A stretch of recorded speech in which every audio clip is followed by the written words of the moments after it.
Keesokan harinya sesudah Isa dan ke-12 pengikutnya meninggalkan Bait Ani, Isa merasa lapar.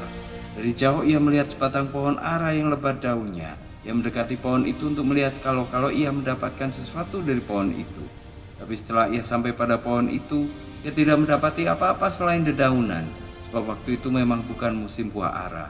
Kemudian ia bersabda pada pohon itu, "Jangan ada seorang pun makan buahmu lagi sampai selama-lamanya." Ke-12 pengikutnya pun mendengar apa yang disabdakannya itu. Setelah Isa dan para pengikutnya sampai di Yerusalem, ia masuk ke Bait Allah. Lalu mulailah ia mengusir semua orang yang berjual beli di halaman Bait Allah.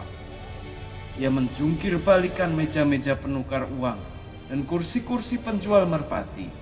Tidak seorang pun diizinkannya membawa barang melewati halaman Bait Allah.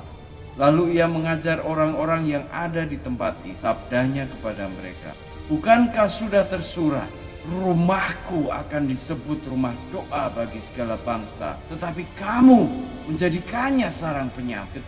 Ketika imam-imam kepala dan para ahli kitab Taurat mendengar tentang hal itu, mereka mencari jalan untuk membinasakannya.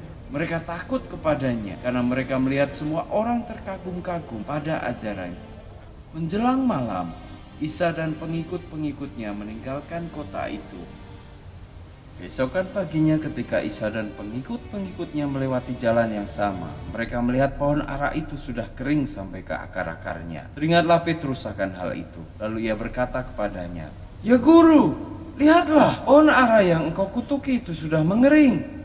Sabda Isa kepada mereka, "Percayalah kepada Allah. Sesungguhnya aku berkata kepadamu, barang siapa berkata kepada gunung itu, terangkatlah dan tercampaklah ke laut, tanpa merasa ragu, melainkan benar-benar percaya bahwa apa yang dikatakannya akan terjadi, niscaya hal itu akan terjadi."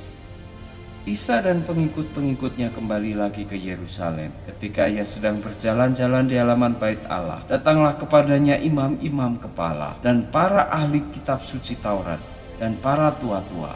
Mereka bertanya kepadanya, "Apa wewenangmu melakukan semua itu? Siapakah yang memberikan wewenang itu kepadamu?"